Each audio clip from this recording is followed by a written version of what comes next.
You will know the truth, and the truth will set you free. It's not until you are willing to confront the lies of Satan and listen to the truth that Jesus will speak into your life, because that is what will set you free. My name is Miriam Charter, and I teach intercultural studies here at Ambrose University. I have spent a significant part of my life living in bondage. I say that because I was born in China, and I was born right at the beginning of the Mao Revolution. First couple years of my life were spent under that oppressive regime. We were actually house prisoners of the communist regime. We escaped from that when I was a young child. I came back and grew up in Canada, and then I spent 20 of the best years of my life in another communist regime. I spent 20 years in Eastern and Central Europe during the years of the Communist Revolution.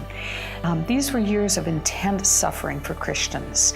And our ministry was a very secretive ministry. We would go as tourists behind the Iron Curtain. We smuggled Bibles in so that the people in our Bible study would even have their own copy of the Bible. If it were discovered that they were with Westerners, some of those believers would have gone to prison.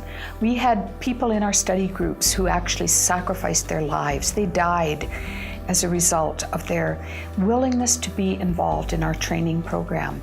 They were very difficult years of bondage.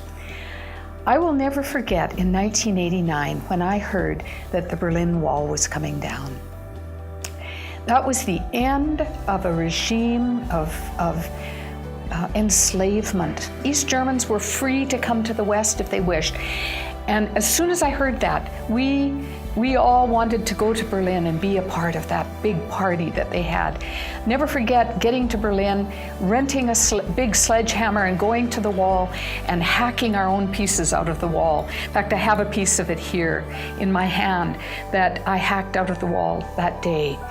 And then it was fun to get up on the wall with the young people and dance with them, as for the first time in their lives, they tasted freedom.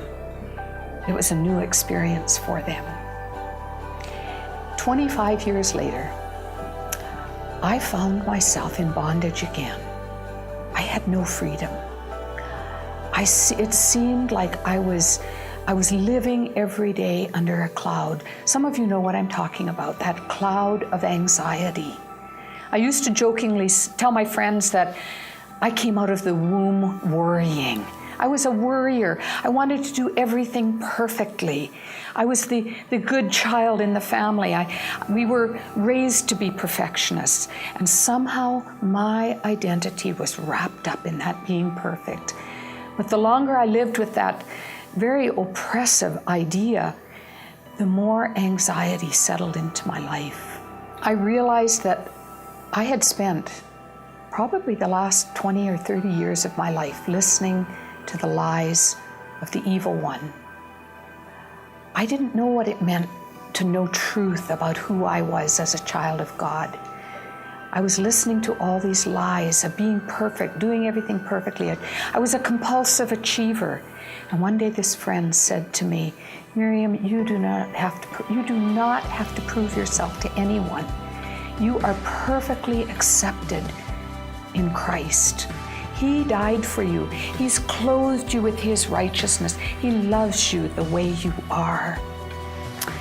You know, I've come to believe that anxiety is the symptom, but there's a much deeper problem.